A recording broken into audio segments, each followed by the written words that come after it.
ప్రభువైన యేసుక్రీస్తు వారి యొక్క ఘనమైన నామంలో కూడా వచ్చి మీ అందరికీ వందనాలండి. ప్రభు మిమ్ములను, మీ కుటుంబాలు, మీకు కలిగిన సమస్యలను దీవించి ఆశీర్వదించునుగాక. ప్రభుని ఆరాధించుకుంటూ కొరకే మనం చేరువచ్చినాము. కాబట్టి దేవుని వాక్యాన్ని ధ్యానం చేసుకుని కొద్ది సమయము ప్రభుని మనము ఆరాధించుకుంటాం. అదే దేవుడు మనతో మాట్లాడుచుండగా పరిశుద్ధాత్మ దేవుడు ఏ విషయమో మనతో మాట్లాడుతున్నాడో జ్ఞాపకం చేసుకుంటూ శ్రద్ధగా ఆలకిస్తూ ప్రభు యొక్క మాటలను విని ఆ రీతిగా ప్రభుని ఆరాధించవలసిందిగా మనం చేస్తున్నాం. సరే, అందరం కలిసి గలతీయులకు రాసిన పత్రిక 2వ అధ్యాయము 4వ వచనాన్ని ఒకసారి అందరం కలిసి చదువుకుందాం. గలతీయులకు రాసిన పత్రిక 2వ అధ్యాయం 4వ వచనమును మనం అందరం కలిసి చదువుకుందామండి. మనలను దాసులుగా చేసుకొనవలనని క్రీస్తు యేసు వలన మనకు కలిగిన స్వాతంత్రమును వేగుచూచుటకు రహస్యంగా తేబడి దొంగతనముగా ప్రవేశించిన కపట సహోదరుల వలన జరిగినది. ఇక చదువుకున్న మాటలోంచి ఒక మాటను జ్ఞాపకం చేయాలని ఆలోచిస్తున్నాను. ఏంటంటే 4వ వచనంలో ఆ మాట రాయబడింది, క్రీస్తు యేసు వలన మనకు కలిగిన మన స్వాతంత్రము. క్రీస్తు యేసు వలన మనకు కలిగిన మన స్వాతంత్రము అనే మాట మీద మనం ఈరోజు ధ్యానం చేసుకుంటాం. ఆరాధన కొరకై ప్రభు యొక్క మాటలను దీని కొరకు జ్ఞాపకం చేసుకునే వారంగా ఉంటాం. ఇక్కడ క్రీస్తు యేసు వలన మనకు కలిగిన మన స్వాతంత్రము అంటే మనకొక స్వాతంత్రాన్ని ప్రభు ఇచ్చాడు.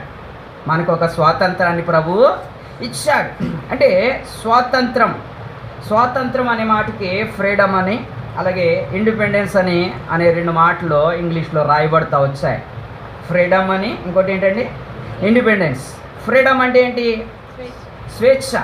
అంటే స్వేచ్ఛగా, అంటే మన ఇష్టం వచ్చినట్లుగా మనం జీవించవచ్చు. మన స్వేచ్ఛను బట్టి మనం బ్రతకొచ్చు. పలానా వాళ్ళు చెప్పిందే చెయ్యాలి, లేకపోతే పలానా వాళ్ళు చెప్పినట్టుగా బ్రతకాలని ఏముండదు, స్వేచ్ఛ. రెండోది ఏంటంటే ఇండిపెండెన్స్. అంటే ఎవరి మీద ఆధారపడకుండా, లేకపోతే ఎవరి అధికారం కింద మనం ఏమక్కర్లేదు, బ్రతకనక్కర్లేదు. కాబట్టి ప్రభు అంట మనకు స్వాతంత్రం అనుగ్రహించాడంట. ప్రభు ఏమనుగ్రహించాడంటే అండి, మనకి స్వాతంత్రం అనుగ్రహించాడు.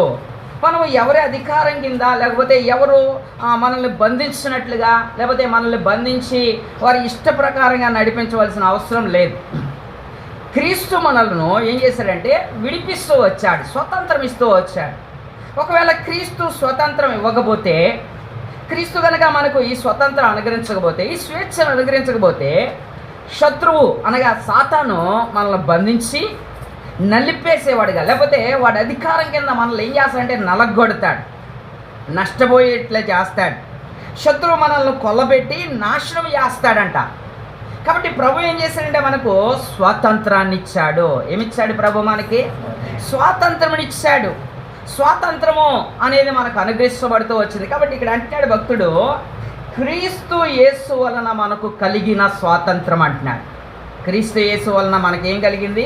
స్వాతంత్రం. ఇది మన స్వాతంత్రం. అక్కడ మరో మాట మనకు అని చెప్పి మరలా అంటాడు, కలిగిన మన స్వాతంత్రం మనది. ఈ స్వాతంత్రం ఎవరిది? మనది. మనకు స్వాతంత్రం ఇచ్చాడు, అది మనది. మనం అనుభవించే వారంగా ఉండాలి. మనది, మనం అనుభవించే వారంగా ఉండాలి. కాబట్టి క్రీస్తు యేసు వలన స్వాతంత్రం అనుగ్రహించబడింది మనకి. అయితే ఏ విషయములలో క్రీస్తు మనకు స్వాతంత్రం అనుగ్రహించాడు అనే మాటలో 3 మాటలు జ్ఞాపకం చేసుకుని మన ప్రభుని ఏం చేద్దాం? ఇది నాన్న ఆరాధన చేద్దాం. 3 మాటలు జ్ఞాపకం చేసుకుందాం. ఏ విషయాల్లో ప్రభు మనకు స్వాతంత్రం ఇచ్చాడు, ఏ విషయాల్లోంచి ప్రభు మనల్ని విడిపించాడు, ఆయన ఇచ్చిన స్వాతంత్రం ఏమై ఉన్నది అనే దాన్ని జ్ఞాపకం చేసుకుంటూ ప్రభువు ఇచ్చిన ఆ స్వాతంత్రాన్ని బట్టి ప్రభుని మనం ఏం చేయాలి? ఇది నాన్న ఆరాధన చేయాలి. ఆరాధన చేద్దాం. సరే రండి, ఇప్పుడు ఒక మాటను చదువుకుందాం. మొదటిగా ప్రభు దేని నుంచి మనకు స్వాతంత్రం ఇచ్చాడు చదువుదాము. రోమీయులకు రాసిన పత్రిక 8వ అధ్యాయం, రోమీయులకు రాసిన పత్రిక 8వ అధ్యాయము 1వ వచనం చదువుకుందాం.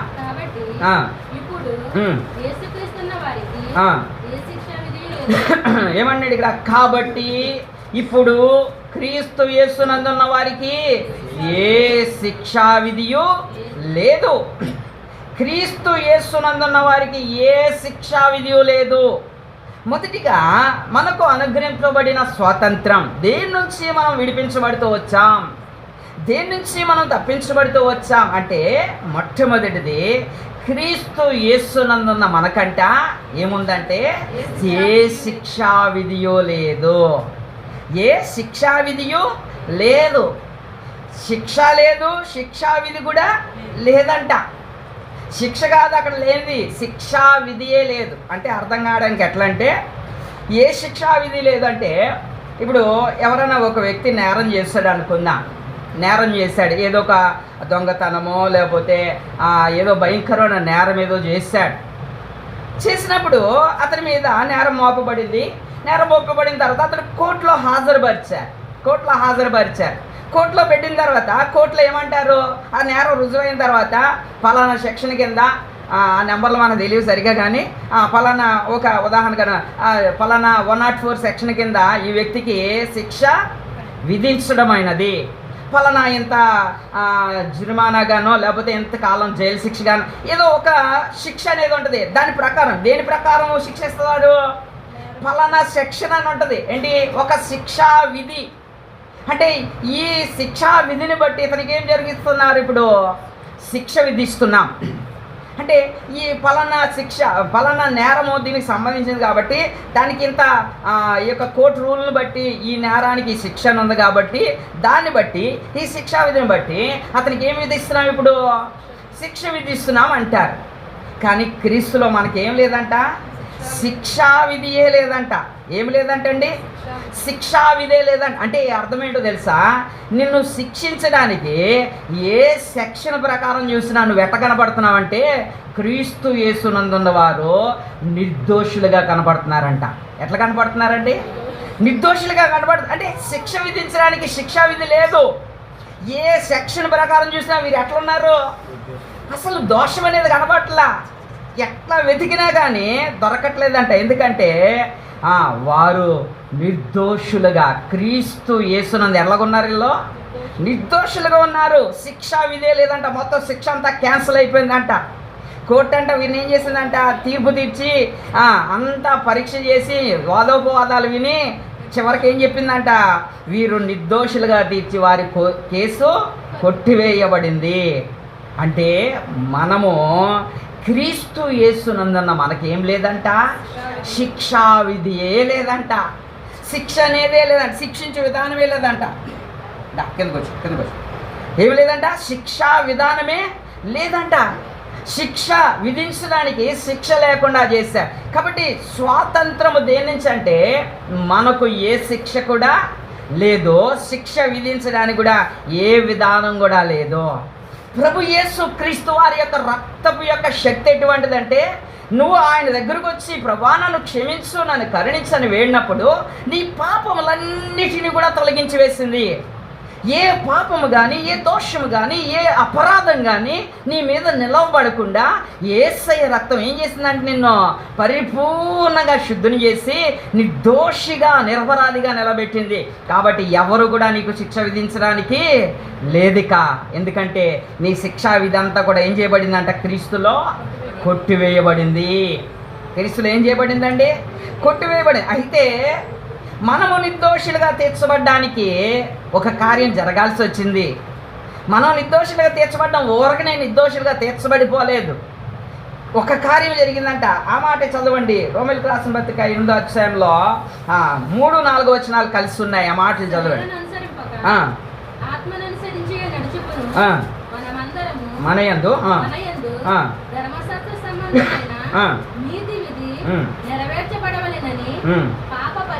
పాప పరిహారం నిమిత్తము దేవుడు తన సొంత కుమారుని పాప శరీరాకారంతో పంపి ఆయన శరీరమందు పాపమునకు శిక్ష విధించెను. ఎందుకు నీకు శిక్షా విధి కొట్టివేయబడింది, ఎందుకు నీకు శిక్ష లేకుండా పోయిందంటే నీ కోసం, నా కోసం, మనందరి కోసం యేసుప్రభువు ఏమయ్యాడంట, పాప శరీరాకారంతో వచ్చి ఆయన శరీరం అందు పాపమునకు ఏం చేయబడింది, శిక్ష విధించబడింది. ఆయన శరీరంలో పాపమునకు శిక్ష విధించబడింది. కాబట్టి ఇప్పుడు ఆయన యందు విశ్వాసం ఉంచిన వారందరూ, అనగా క్రీస్తు యేసునందు ఉన్న వారందరూ, ఎవరైతే ప్రభువా నేను పాపిని నన్ను కరుణించినట్టు ప్రభు దగ్గరకు వచ్చి వేడుకున్నారు, వారందరికీ ఏం పోయిందంట? శిక్షా విధి కూడా పోయిందంట. శిక్ష లేదు, శిక్షా విధియే లేదు, అసలు సెక్షన్సే లేవంట, క్యాన్సిల్ అయిపోయినాయి మొత్తం అన్నీ. ఎందుకంటే వీళ్ళంతా పరిశుద్ధులు ఇంకెవరు లేరు. దేవుని సన్నిధిలో మనం ఎట్లా కనబడుతున్నా తెలుసా? యేసు రక్తము కిందకు వచ్చిన మనము నిర్దోషులముగా, ఎట్లా నిర్దోషులముగా, పరిశుద్ధులముగా, పరిపూర్ణమైన వ్యక్తులుగా కనబడుతున్నామంట. అది ప్రభు అయిన యేసు రక్తమునకున్న శక్తి. ఇది దీని కొరకు నువ్వేం చేయాలి? ఆయన దగ్గరకు వచ్చి ప్రభువా నన్ను కరుణించంటే చాలు. ఏం చేస్తాడు ఆయన? తన రక్తమును ప్రోక్షిస్తాడు. ప్రోక్షించినప్పుడు ఏమవుతుందంటే మనము సంపూర్ణంగా శుద్ధి చేయబడి నిర్దోషులమై దేవుని సన్నిధిలో నిలబడతాం. కాబట్టి మొట్టమొదటిది మనకు కలిగిన స్వాతంత్రం ఏంటంటే శిక్షా విధి అంతా కూడా ఏం చేయబడింది? మనకు కొట్టివేయబడింది. ఏ శిక్షా విధి లేదు ఇక, ఏ శిక్ష లేదు ఇక. సాతానుగాడు కాదు కదా, ఎవ్వరు కూడా నేనేం చేయలేరు, శిక్షించలేరు. దేవుడు మనల్ని అంతగా విడుదల చేస్తూ వచ్చాడు. మొదటిది ఏం పోయింది? మనకి శిక్షా విధి. స్వతంత్రం వల్ల మనకు కలిగిన గొప్ప ఆశీర్వాదం ఏంటంటే ఏ శిక్ష కూడా లేకుండా అయిపోయింది, మొదటిది. తర్వాత రెండో మాట చదువుదాం ఇప్పుడు. రెండవది దేని నుంచి విడిపించబడుతూ వచ్చాం? 8వ అధ్యాయం, రోమిలకు రాసిన పత్రిక 8వ అధ్యాయం 2వ వచనం. 8వ అధ్యాయము 2వ వచనం. క్రీస్తు యేసునందు జీవమునిచ్చు ఆత్మ యొక్క నియమము పాప మరణముల నియమము నుండి నన్ను విడిపించెను. ఎట్లనగా ధర్మశాస్త్రము దేనిని చేయజాలకపోయినో దానిని దేవుడు చేసెను. చాలండి. రెండోదిగా, మొదటిది శిక్షా విధి కొట్టివేయబడింది. రెండోది ఏంటంటే పాప మరణముల నియమము నుండి విడిపించబడ్డాం. దేని నుంచి విడిపించబడ్డామో? పాప మరణముల నియమము నుండి విడిపించబడ్డామంట. దాని బదులుగా అంట జీవమునిచ్చు దేవుని ఆత్మ యొక్క నియమం వచ్చిందంట. పాప మరణముల నియమం నుండి విడిపించబడ్డామో దానికి బదులుగా ఏమొచ్చింది? జీవమునిచ్చు ఆత్మ యొక్క నియమంలోనికి వచ్చాం. అసలు ఏంటి పాప నియమము, ఏంటి పాప మరణ నియమము, ఏంటి జీవమునిచ్చు ఆత్మ నియమము అనే దాన్ని జ్ఞాపకం చేసుకుందాం. పాప మరణ నియమము అంటే ఏంటంటే చూద్దాం. ఇప్పుడు కొన్ని మాటలు చదువుకుంటే మనకు అర్థమవుతుంది. రోమిలకు రాసిన పత్రిక 7వ అధ్యాయము 18వ వచనం చదువుదాం. 7వ అధ్యాయము నా యందు అనగా నా శరీరమందు మంచిది ఏది నివసించదు నేను ఎరుగుదును, మేలైనది చేయవలనని కోరిక నాకు కలుగుచున్నది కానీ దానిని చేయుట నాకు కలుగట్లేదు. నేను చేయగోరు మేలు చేయక చేయగోరని కీడు చేయుచున్నాను. నేను కోరని దాన్ని చేసిన దానిని చేయనది నా యందు నివసించు పాపమే గాని ఇకను నేను కాదు. కాబట్టి మేలు చేయగోరు నాకు కీడు చేయట కలుగుచున్నదను ఒక నియమము నాకు కనబడుచున్నది. ఇప్పుడు 23వ వచనంలో చివరి భాగంలో అంటాడు, చివరి భాగంలో అది నా మనస్సునందున్న ధర్మశాస్త్రం పోరాడుచు నా అవయవములలోనున్న పాప నియమమునకు నన్ను చెరబట్టి లోబర్చుకొనొచ్చున్నది. పాప నియమము అంటే ఏంటంటే నా యందు అనగా నా శరీరమందు మంచిదేది నివసించదు. ఎందుకంటే ఇది పాప శరీరం. ఏ శరీరం ఇది? పాప శరీరం. మంచిగా ఉండట్లేదంట, మేలైంది చేయాలనుకుంటున్నాడంట, కానీ ఏమవుతలేదంట, దాన్ని చేయుట కలగట్లేదంట. మేలు చేయాలని కూడా పద్ధతి అంటాడు, చెయ్యగోరు మేలు చేయక చెయ్యగోరని కీడు చేస్తున్నాను. చేయగోరనుకున్న చేయట్లేదు, చేయకూడదు అనుకున్నది చేస్తున్నాను. కాబట్టి అంటాడు 20వ వచనంలో నేను కోరని దాన్ని చేసినట్లా దాన్ని చేయునది నా యందు నివసించు పాపమే గాని వేరొక నియమం వేరొకటి ఏంటి కాదంట. నేను కాదంటున్నాడు. పాపం చేసేది ఎవరు కాదంట? ఈయన కాదంట. మరి ఎవరంట? ఆయనలో ఉందంట ఒకటి. ఏంటది? పాపము అనే నియమం ఉందంట. ఈ శరీరముకున్న నియమం ఏంటంటే ప్రతి మనుష్యుడు కూడా ఈ శరీర నియమంలో ఉంటాడు. ప్రతి మానవునిగా జన్మించిన ప్రతి నరునిలో కూడా ఉంటుంది ఈ పాప నియమం. ఏంటి, మేలైనా చేద్దామన్నా కానీ ఏం చేయదంటుంది, చేయనివ్వదంట.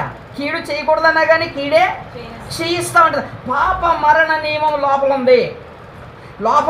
ఈ పాపము నేను చేయాలనుకుంటున్నా చేయలేకపోతున్నాను, చెయ్యకూడదు చేయిస్తుంది నా చేత ఈ పాపం అంటున్నాడు భక్తుడు. మరి జీవ నియమం ఏంటి తెలుసా?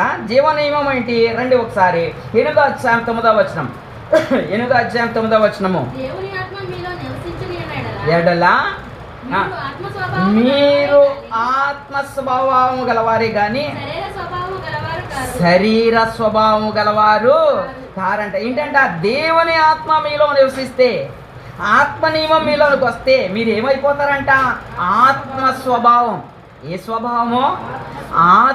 ఆత్మ అంటే మనము ఏదో అనుకోకూడదు. దేవుడు ఆత్మస్వరూపి. దేవుడు ఏంటండి? ఆత్మస్వరూపి. అంటే ఆత్మ స్వభావం అంటే ఎవరి స్వభావం? ఇప్పుడు దేవుని స్వభావమే.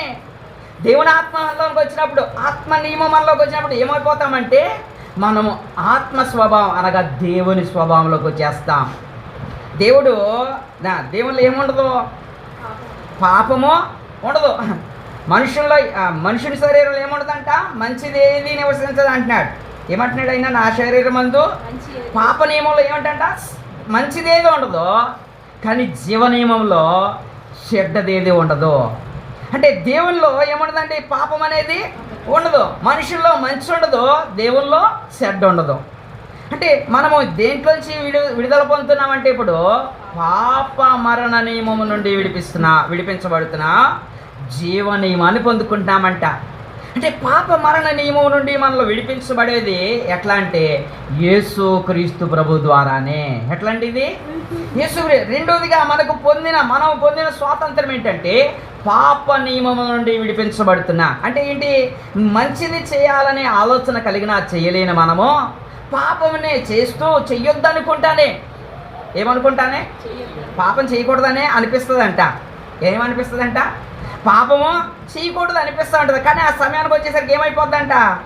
అదే చేసేస్తామంట. ఇదే పాప నియమం. ఆ పాప నియమం నుండి ప్రభు మనల్ని విడిపించాడు. ఇది రెండవ స్వాతంత్రం. రెండవదిగా మనకు కలిగిన విడుదల ఏంటంటే పాప నియమం నుండి మనం విడిపించబడుతున్నా. పాప నియమం నుండి విడిపించబడమే కాదు, దేవుని స్వభావాన్ని పొందుకుంటామంట. ఎవరి స్వభావాన్ని? దేవుని స్వభావాన్ని పొందుకుంటాం. అసలు ఎంత గొప్ప సంగతి ఇది! దేవుని స్వరూపము, దేవుని స్వభావంలోనికి మనము చేరుకునే వారంగా ఉంటాం. కాబట్టి చూడండి, ఈ పాప నియమము ఎంతవరకు పనిచేస్తుంది తెలుసా? ఈ పాప నియమము ప్రతి ఒక్క శరీరంలో ఎంతవరకు పనిచేస్తుంది?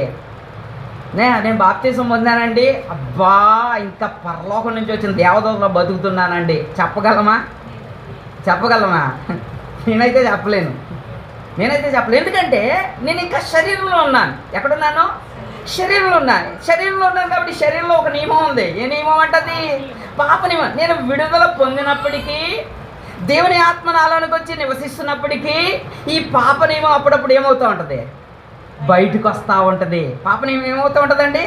బయటకు వస్తూ ఉంటుంది. అంటే ఈ జీవ నియమం యొక్క శక్తి ఏంటో చెప్తాను, అర్థం చేసుకోండి. మనలో ఏముంది? పాప నియమం ఉంది. ఏముందండి? పాప నియమం ఉంది. రక్షణ పొందినా, బాప్తిసం పొందినా, దేవుని సన్నిధిలోకి వచ్చి బలలో పాలు పొందుతున్నా, ఎంతగా పరిశుద్ధంగా జీవిస్తున్నా ఎప్పటికప్పుడు ఈ పాప నియమం ఏమవుతూ ఉంటుంది? బయటకు వస్తూ ఉంటుంది. అయితే ఈ జీవ నియమం యొక్క శక్తి ఏంటంటే నువ్వు పాపం చేసి పాపంలో పడిపోయిన వేళ, ఏ వేళ గమనించండి. పాపం చేసి ఒకవేళ చేయకూడదు అనుకున్నదే చేసి ఈ శరీరంలో కోరికల వలన, శరీరంలో ఇచ్చల వలన ఏదో చేయకూడదని చేసి తప్పిపోయిన వేళ దేవుని జీవ నియమం ఏం చేస్తుందంటే, ఆత్మ యొక్క జీవ నియమం ఏం చేస్తుందంటే నిన్ను శుద్ధినిగా చేయడం కొరకై నిన్ను మళ్ళా బలపరిచేదే ఆత్మ నియమం. శరీరంలో ఉన్నాం కాబట్టి బలహీనపడతాం, పడిపోతూ ఉంటాం. కానీ మనలోని పరిశుద్ధాత్మ ఏం చేస్తాడంటే మనల్ని లేవనెత్తా ఉంటాడు. ఏమంటాడో తెలుసా? పడిపోయావా? పాపం చేసేసావా? తప్పిపోయావా? అయ్యో నువ్వెంత దరిద్రుడివి అనడు. ఏమంటాడు తెలుసా? పర్లేదు, ఏం కాదు, పడిపోవడం సహజమే. మరలా ఏం చేయ, ఇప్పుడు నువ్వు మరలా ఏం చేయి, నువ్వు పాపం నుంచి దేవుని దగ్గరికి రా, నీ పాపాన్ని ఒప్పుకో. నీ పాపాన్ని ఏం చెయ్యి? ఒప్పుకో, పరిశుద్ధపరచబడు. యేసు రక్తం మరలా నిన్నేం చేస్తుంది? కడుగుతుంది, నిన్ను మరలా బలపరుస్తుంది, లేవనెత్తుతుంది అంటూ ఈ ఆత్మ యొక్క జీవం ఇచ్చే నియమం ఏం చేస్తుంది అంటే నిన్ను బలపరుస్తూ ఉంటుంది. ఏం చేస్తూ ఉంటుంది? నిన్ను బలపరుస్తూ ఉంటుంది, లేవనెత్తుతూ ఉంటుంది. పడిపోయిన వాడిని పడిపోయిన చాటే పడిపోయి ఉంచినది ఈ ఆత్మ నియమము. ఎప్పుడైతే పాప నియమం నుంచి విడిపించబడి ఆత్మ నియమం పొందుకుంటూ వచ్చావో, ఎవరు పొందుకుంటారంటే రక్షణ పొందిన వారు, బాప్తిస్మం పొందిన వారు ఈ ఆత్మ నియమంలోకి వస్తారు. వారు ఏమవుతూ ఉంటారంటే పడిన చోటే ఉండరు, మరలా ఏం చేయబడతారంటే దేవుని ఆత్మచేత వారు లేపబడుతూ ఉంటారు. అది జీవ నియమం యొక్క శక్తి. పాప మరణం నియమంలో ఉన్నవాడు రక్షణ పొందిన వాడైతే పాప మరణంలోనే పడి ఉండిపోతాడు. కానీ దేవుని ఆత్మ నియమంలోకి వచ్చినవాడు ఏమవుతూ ఉంటాడు తెలుసా? పడిపోయినా మరలా ఏం చేయబడతాడు? తిరిగి లేస్తాడు. పడిపోయినా మరలా తిరిగి లేపుతూ ఉంటుంది ఈ యొక్క ఆత్మ యొక్క నియమము, ఈ జీవ నియమము. ఈ జీవం ఇచ్చు ఆత్మ యొక్క నియమం నిన్ను బలపరిచి నిలబెట్టి. చదవండి ఇప్పుడు 8వ అధ్యాయం 14వ వచనం. 8వ అధ్యాయం 14వ వచనము. దేవుని ఆత్మ చేత ఎందరూ నడిపించబడుదురు, దేవుని కుమారుడు. అంటే ఆత్మ స్వభావం నీలోనికి వచ్చి నేనేం చేస్తా ఉంటా తెలుసా? ఆయన నిన్ను నడిపిస్తూ దేవుని కుమారునిగా మారుస్తూ ఉంటుంది. ఎట్లా మారుస్తుంది అండి? దేవుని కుమారుడిగా. అంతేకాదు తర్వాత 15వ వచనంలో అంటాడు దత్తపుత్రులుగా అవుతామంట. ఏమవుతామండి? దత్తపుత్రులముగా మార్చబడతాం. ఎట్లా మార్చబడతామో? దత్తపుత్రులుగా మార్చబడతాం. చివరిగా 17వ వచనంలో అంటాడు మనము దేవుని వారసులం అయిపోతామంట. ఎవరికి వారసులము? దేవునికి. అంటే నీలో ఉన్న ఈ జీవమునిచ్చు ఆత్మ యొక్క నియమం ఏం చేస్తుందంటే నిన్ను ఉండుండగా మారుస్తూ కుమారత్వంలోనికి, దత్తపుత్రత్వంలోనికి, చివరిగా వారసునిగా. ఎవరికి వారసులు అంటే అల్లో 17వ వచనంలో చదవండి. 17వ వచనమా? అవును, వారసులము అనగా ఎవరికండి? ఎవరికి వారసులం అంట? దేవునికి వారసులం. ఎంత గొప్ప సంగతి అర్థమవుతుందా? దేవునికి వారసులు అంటే దేవుని కుమారులముగా, దేవునికి కలిగిన దానికి అంతటికి వారసత్వంగా ఎవరు వెళ్తామంట? మనం వెళ్తామంట. జీవమునిచ్చు ఆత్మ యొక్క నియమం పాప మరణ నియమం నుండి విడిపించి ఒక కొత్త నియమాన్ని పెట్టి ఆ నియమం ద్వారా మనల్ని ఏం చేస్తారంటే మారుస్తూ ఆయనకు వారసులు. ఆయనకు వారసులు అంటే ఏంటో తెలుసా? ఆయన రాజుల రాజు, ఆయన ప్రభువులకు ప్రభువు, ఆయన మహామహిమ గల దేవుడు. ఆ మహామహిమ గల దేవుని కుమారులముగా, ఆ దేవునికి వారసులంగా, రాజులంగా ఆయన ఉంటే ఆయన కింద రాజుగా యువరాజులంగా నువ్వు నేను ఉంటాం. ఆయన మహిమగల సింహాసనం మీద ఉంటే ఆయనతో పాటు సింహాసనం పక్కనే సింహాసనాలు వేసి కూర్చుని మనం కూడా అధికారం చేస్తూ ఉంటాం. ఆ మహామహిమగల దేవుని పక్కన మనము కూడా మహిమ పొందే వారంగా ఉంటాం. ఇది జీవమునిచ్చే ఆత్మ యొక్క నియమం యొక్క శక్తి. ఎంత గొప్ప ఆశీర్వాదం ఇది! మంటివారని, ఎవరిని? పాపము చేత నిండిన మనుషుణ్ణి ఏం చేస్తానంటే ఆయన తన వారసునిగా చేసుకుని. ఎంత స్వాతంత్రం, గొప్ప స్వాతంత్రం మనది. ఎంత గొప్ప స్వాతంత్రం ప్రభు మనకు అనుగ్రహించాడు. దాన్ని బట్టి ప్రభుని మనం ఏం చేయాలి? ఆరాధించాలి. ప్రభువా, నేనైతే నీ సింహాసనం మీదకి రావడానికి యోగ్యుడనో కానయ్యా, కానీ నాలో ఒక నియమం పెట్టావు. ఏంటది? జీవమునిచ్చు ఆత్మ యొక్క నియమం. ఏ నియమం నుంచి విడిపించావు నన్ను? పాప మరణ నియమం నుండి నన్ను ఏం చేసేసా? విడిపించేసా. నాకు చేత కాదు, కానీ ఆత్మ నియమం ద్వారా నన్ను ఏం చేస్తానంటే కుమారునిగానో, తర్వాత దత్తపుత్రునిగానో, ఇంకోటి ఏంటి? వారసునిగాను. దత్తపుత్రుడు అనే మాట వాడాడు అక్కడ. దత్తపుత్రుడికి ఉన్న అధికారం ఏంటో తెలుసా? ఒకవేళ తండ్రి అంట కొడుకునన్నా కానీ ఏం చేయొచ్చంట? నువ్వు నా కొడుకు కాదు, బయటికి పొమ్మనొచ్చంట. ఏమని? కొడుకునన్నా కానీ ఏమనొచ్చంట? నువ్వు నా కొడుకు కాదు, బయటికి పొమ్మనొచ్చంట. కానీ దత్తపుత్రుని అనడానికి లేదంట. ఒక్కసారి దత్త తీసుకున్నావా అన్ని ఏం చేయకూడదంట. ఇంకా నువ్వు నా కొడుకు కాదు అనడానికి ఏం లేదంట, అధికారం లేదంట, న్యాయం ఒప్పుకోదంట. అంటే నువ్వేంటి?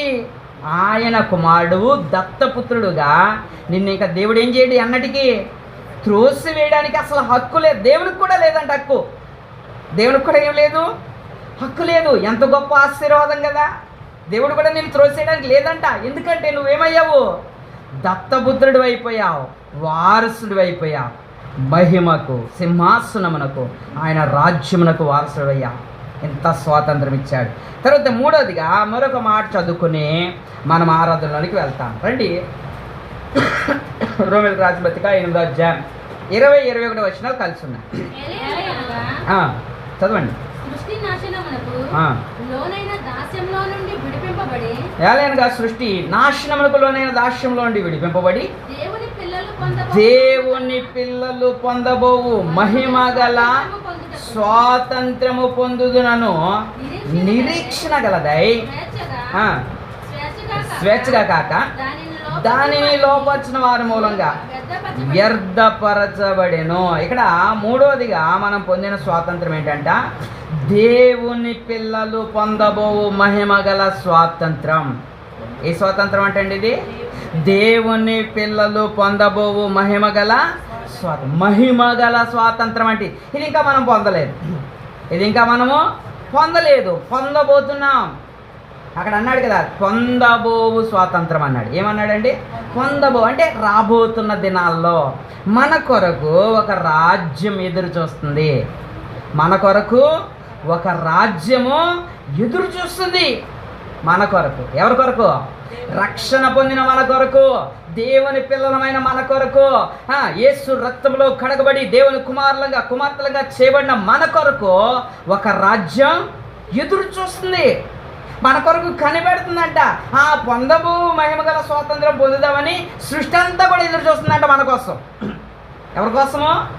మన కోసం. చూడండి ఆ మాట 19వ వచనంలో ఉంది. దేవుని కుమారుల ప్రత్యక్షత కొరకు సృష్టి మిగుల ఆశతో తేరి చూచుచు కనిపెట్టుచు. అంటే మనం పొందబోయే ఆ స్వాతంత్రం కొరకంట ఎవరు కనిపెడుతున్నారంట? మనతో పాటు సృష్టి అంతా కూడా కనిపెడుతుందంట.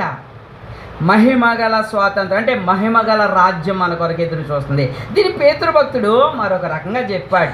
చూద్దాం ఆ మాటలో. పేతురు రాసిన 2వ పత్రిక 3వ అధ్యాయం. పేతురు రాసిన 2వ పత్రిక 3వ అధ్యాయము 10వ వచనం నుంచి చదువుకుందాం. పేతురు ప్రభు దినము దొంగ వచ్చినట్లు వచ్చును. ఆ దినమున ఆకాశంలో మహాధ్వనితో గతించిపోను, పంచభూతములు మిక్కటమైన వేండ్రముతో లయమైపోను, భూమియు దాని మీద ఉన్న కృత్యములను కాలిపోను. ఇవన్నీ ఇట్లు లయమైపోను గనుక ఆకాశములు రౌలుకొని లయమైపోనట్టు పంచభూతములు మహావేండ్రముతో కరిగిపోనట్టు దేవుని దినపు రాకడ కొరకు కనిపెట్టు దానిని ఆశతో అపేక్షించుచు మీరు పరిశుద్ధమైన ప్రవర్తనతోనూ భక్తితోనూ ఎంతో జాగ్రత్త గలవారై ఉండవలెను. అయినను మనమాయన వాగ్దానం బట్టి కొత్త ఆకాశం కొరకు క్రొత్త భూమి కొరకు కనిపెట్టుచున్నాము. వాటి యందు నీతి నివసించును. ఇక్కడ భక్తుడు అంటున్నాడు, మనం ఆయన వాగ్దానమును బట్టి. యేసు ప్రభు వారు మనకు వాగ్దానం ఇచ్చారండి. ఏంటండి? నేను మీ కొరకు రాజ్యాన్ని సిద్ధపరు, నేను వెళ్తున్నాను మీకోసం, వెళ్ళి మీకు ఏం చేస్తాను? స్థలము సిద్ధపరుస్తాను. నేను మరలా వచ్చి మిమ్మల్ని నాతో కూడా ఉన్నట్లుగా మిమ్మల్ని ఏం చేస్తాను? నేను తీసుకుని పోతాను. ఇది ప్రభు ఇచ్చిన వాగ్దానం. ఆయన వాగ్దానమును బట్టి ఇప్పుడు దేని కొరకు ఎదురు చూస్తున్నాం మనం? క్రొత్త ఆకాశం కొరకును కొత్త భూమి కొరకును ఎదురు చూస్తున్నాం. అక్కడ ఏముంటుందంట? నీతి నివసించును. అక్కడ ఏముంటుందండి? నీతి నివసించే రాజ్యము కొరకు, ఆ మహిమగల రాజ్యం కొరకు మనం ఎదురు చూస్తున్నాం. ఆ పై మాట చెప్పాడు ఏంటంటే, పంచభూతములు మిక్కుటమైన వేండ్రంతో ఏమైపోతాయంట? లయమైపోతాయి. భూమి దాని మీద ఉన్న సర్వమును కాలిపోవును. భూమి దాని మీద ఉన్నాయి కాలిపోతాయి, ఆకాశము రవులుకొని లయమైపోతాయి, పంచభూతములు మహావేండ్రంతో కరిగిపోతాయి అని చెప్తున్నాడు. ఇప్పుడు చూడండి, భూమి మనం చూస్తున్న ఇదంతా కూడా ఏమైపోతుందంట? ఒక దినాన్న లయమైపోతుంది. ఒక దినాన్ని లయమైపోతుంది. ఇప్పుడు సైంటిస్టులు రీసెర్చ్ చేస్తున్నారంట. సైంటిస్టులు రీసెర్చ్ చేసి ఒక విషయాన్ని చెప్తున్నారు. ఇప్పుడు యూట్యూబ్లో ఆల్రెడీ వచ్చేసింది అది. నిన్న లైవ్లో పెట్టారు ఆ మాటలు. ఏంటంటే ప్రళయం తప్పదా? ఏం తప్పదా? ప్రళయం తప్పదా? భూమి అంతమైపోతుందా? ఎవరు చెప్పిన మాటలు ఇవి? శాస్త్రవేత్తలు చెప్పారు. ఎందుకు చెప్పారో తెలుసా? ఇప్పుడు మన భూమి తిరుగుతుంది, భూమి తిరుగుతూ ఉంటుంది, తిరుగుతూ సూర్యుని చుట్టూ తిరుగుతూ ఉంటుంది. అయితే భూమి లోపల కొన్ని పొరలు ఉన్నాయంట. భూమి లోపల కొన్ని పొరలు ఉన్నాయంట. ఒక పొర, లోపల పొర మహావేడి, అనగా సూర్యునికి ఉన్నంత వేడి ఎక్కడుందంట? భూమి లోపల పొరల్లో ఉందంట. అయితే భూమి వేగంగా తిరుగుతుంటే ఆ లోపల పొరలు కూడా భూమితో పాటు తిరిగేవంట. కానీ ఇప్పుడు కొత్తగా ఏమవుతుందంటే, కొన్ని సంవత్సరాల నుంచి భూమి తిరుగుతున్న వేగానికి ఆ లోపల ఉన్న పొరలు అంత వేగంతో తిరగలేక వేగాన్ని ఏం చేస్తున్నాయంట? మెల్లగా తగ్గించుకున్నాయంట. ఏం చేస్తున్నాయంట? వేగాన్ని ఏం చేసుకున్నాయంట? తగ్గించుకున్నాయి. కాబట్టి ఇప్పుడు భూమి స్పీడ్గా తిరుగుతుంది, లోపలి స్లోగా తిరిగితే అవి తిరిగి ఒక దినాన్న ఎప్పుడోకప్పుడు అవి మొత్తం విస్ఫోటనం అయిపోయి మొత్తం భూమి అంతా కూడా కాలిపోతుంది అని ఎవరు చెప్తున్నారు? సైంటిస్టులు చెప్తున్నారు. ఎవరు చెప్తున్నారండి? సైంటిస్టులు చెప్తున్నారు. ఒకవేళ భూమి కనుక ఒక్కసారిగా విస్ఫోటనం అయ్యిందనుకో, ఏమైందనుకో? విస్ఫోటనం అయ్యిందనుకో, ఏమవుతుంది? భూమి మీద ఉన్నవారు కొంతమంది బతికే అవకాశం ఉందా? భూమి పగిలిందంటే ఇంకేముందండి? గ్యాస్ సిలిండర్లు పగిలితేనే ఇల్లంతా పోయి ఆ చుట్టుపక్కల వాళ్ళందరికీ నష్టమైపోతున్నారు. భూమి పగిలితే ఏమవుతుంది? భూమి ఒకటే కాదు నాశనం అయ్యేది, భూమి చుట్టూనున్న అనేకమైన కూడా ఏమైపోతాయి? నాశనం. అంటే భూమి మీద ఎవడు కూడా ఏమవడు, మిగలడు. అదే పేతురు భక్తులు ఎప్పుడు చెప్పాడు? 2000 సంవత్సరాల క్రితం చెప్పాడు. ఏమని? భూమియు దాని మీద ఉన్న సమస్త కృత్యములు ఏమైపోతాయంట? మహావేంద్రముతో, మిక్కుటమైన వేంద్రముతో లయమైపోవును. అంటే దేవుని వాక్యం చెప్పింది. ఇప్పుడు సైంటిస్టులు ఏం చెప్తున్నారు? కొత్తగా చూసి చెప్తున్నారు. కానీ దేవుని వాక్యం ఎప్పుడు చెప్పింది? 2000 సంవత్సరాల క్రితమే చెప్పింది. ఏమవుతుంది? భూమి ఏమైపోద్ది?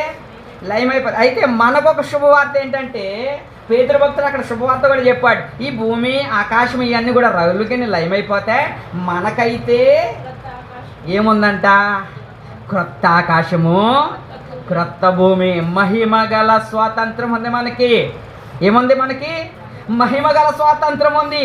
ఆ యొక్క రాజ్యం, మహిమ రాజ్యంలో ఏముండదంట?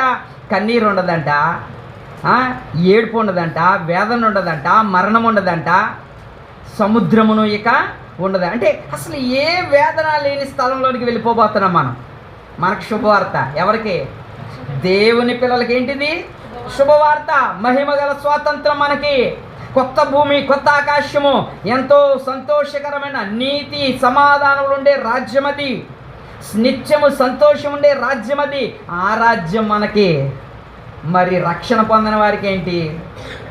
మనకేమో మహిమ గల రాజ్యం, మరి రక్షణ పొందిన వారికి, వారి కోసం కూడా ఒకటి ఎదురు చూస్తుంది. ఏంటంట? పాతాళము ఆశతో తేరి చూచు ఏం చేస్తుందంట? వారి కొరకు కనిపెడుతుందంట. ఎప్పుడు వస్తాడా మిగుదామని. ఎవరిని? రక్షణ పొందిన వారికి ఏముందండి? పాతాళము. మనకేముంది? మహిమ గల స్వాతంత్రం ఉంది. చూడండి, మరొక మాట జ్ఞాపం చేసుకుని ఆరాధనలోకి వెళ్ళిపోతాం. కొలసీలకు రాసిన పత్రిక 3వ అధ్యాయం, ఈ మాటను అనుసరించి 3వ అధ్యాయము 2వ వచనము, 3వ అధ్యాయం 2వ వచనం చదువుకుందాం. పైన వాటి మీదే కానీ భూ సంబంధమైన వాటి మీద మనసు పెట్టుకోవద్దు. అనగా మీరు మృతి పొందారు, మీ జీవం క్రీస్తుతో కూడా దేవుని యొద్ద దాచబడి. మనం ఎక్కడ దాచబడ్డామంట? దేవుని యందు దాచబడ్డాం. మనము ఈ లోక సంబంధం కాదు, లోకంలో ఉన్నా కానీ లోక సంబంధము కాం. మనం ఎవరి సంబంధం అంటే క్రీస్తు సంబంధం. మన జీవం ఎక్కడుందంట? యేసు క్రీస్తుతో కూడా దేవుని యందు దాచబడింది. ఆ తర్వాత 4వ వచనం అంటాడు, మనకు జీవమై ఉన్న క్రీస్తు ప్రత్యక్షమైనప్పుడు ఆయనతో కూడా మహిమయందు. ఎక్కడ ప్రత్యక్షపరచబడతా? మహిమయందు. ఆ మహిమలో దేవుని యందు దాచబడ్డాం మనము. కాబట్టి క్రీస్తు ప్రత్యక్షమైనప్పుడు మనం కూడా ఆయనతో పాటు మహిమలో ప్రత్యక్షపరచబడతాం. మహిమలో ఆయన మహిమగల దేవుడై మహిమగల వాడిగా వచ్చుతున్న వేళ ఆ మహిమలో మనం కూడా ప్రత్యక్షపరచబడతా. ఇది మనకు అనుగ్రహించబడిన మహిమగల స్వాతంత్రం. ఏది ఇది? మనకు అనుగ్రహించబడిన మహిమగల స్వాతంత్రం. కాబట్టి అంటాడు భక్తుడు, క్రీస్తు యేసు వలన మీకు కలిగిన స్వాతంత్రం అంటున్నాడు. గలతీయులకు రాసిన పత్రికలో ఏమన్నాడు? క్రీస్తు యేసు వలన కలిగిన మనకు కలిగిన మన స్వాతంత్రం ఇది. మొదటిగా ఏం చెప్పాను? మొదటిది మనము ఈ శిక్షా విధి నుంచి విడిపించబడ్డా. దేని నుంచి అండి? మనకి ఏ శిక్ష లేదు. రక్షణ పొందిన వాడికి శిక్ష లేదు. యేసునందన్న వాడికి ఏం లేదు, శిక్ష లేదు. ఎందుకంటే శిక్ష అంతా ఆయన భరించాడు, మనకి శిక్ష లేదు. ఇక మొదటిది శిక్షావిధి నుంచి విడుదల పొందాం. రెండవది ఏంటి? పాప మరణ నియమం నుండి విడిపించబడ్డా. దాని బదులుగా ఏమొచ్చిందంట? జీవమునిచ్చే నియమం వచ్చిందంట. ఏ నియమం వచ్చింది? జీవమునిచ్చే నియమం వచ్చింది. ఆ జీవ నియమం మనల్ని ఏం చేస్తుందంటే సిద్ధపరుస్తుంది దేవుని కొరకు. కుమారులుగా దత్తపుత్రులుగా మహిమ గల ఆ యొక్క దేవునికి వారసులంగా మనల్ని ఏం చేస్తుంది? ఆ యొక్క జీవనిచ్చే నియమము సిద్ధపరుస్తుంది. మూడవది ఏంటంటే మహిమ గల స్వాతంత్రం. అంటే ఏంటి? రాబోతున్నది మన కొరకు. మన కొరకు ఏం రాబోతుంది? ఒక స్వాతంత్రం రాబోతుంది, ఒక రాజ్యం రాబోతుంది, కొత్త భూమి, కొత్త ఆకాశము. క్రీస్తునందు మనం దాచబడ్డాం కనుక ఆ మహిమలో మనం ఏమవుతూ ఉంటామో పాలు పొందేవారంగా ఉంటాం. కాబట్టి ఎంత గొప్ప ధన్యత! ఎవరిది ధన్యత? దేవుని పిల్లలు. ఎవరిదండి ఇది? దేవుని పిల్లలు అనగా ఎవరు? యేసునందు విశ్వాసం ఉంచిన మనము ధన్యులం. కాబట్టి ఈ ధన్యతను బట్టి ప్రభుని ఏం చేయాలా? ఆరాధించు. ప్రభువా, నాకెంత గొప్పదా, శిక్షను తొలగించాం, పాప మరణం నుండి విడిపించాం. అంతేకాదు మహిమ గల స్వాతంత్రం నా కొరకు సిద్ధపరిచా. ప్రభా, నీకు వందనాలయ్యా, నీకు వందనాలయ్యా, నీకు స్తోత్రాలయ్యా అంటూ ప్రభుని మనము ఆరాధించే వారంగా ఉంటాం. రెండు తల్ల వంచండి, కళ్ళు మూసుకోనండి. కొద్ది సమయము ఆరాధనలో గడుపుతాం. వ్యక్తిగతంగా మోకరించండి, తల ఉంచి కళ్ళు మూసుకొని భయభక్తులతో ప్రభుని ఆరాధించుకుందాం. ఎంతో గొప్ప ఆశీర్వాదం నీకు ఇవ్వాలని ప్రభు కోరుతున్నాడు.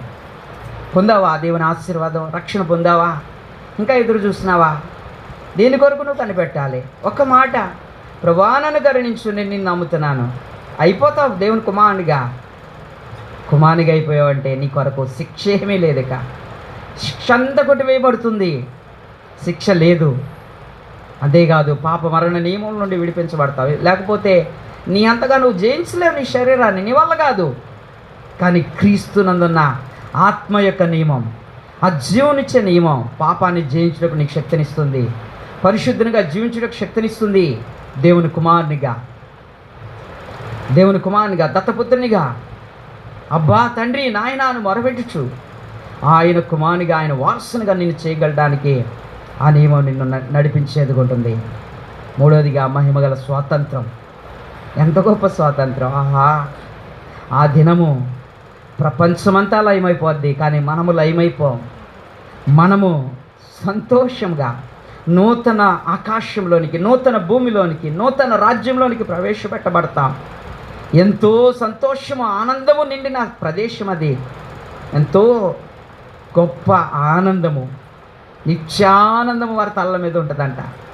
అక్కడ దుఃఖము, ఏడుపు ఏది ఉండదంట. ఇక అన్నీ పోతాయి.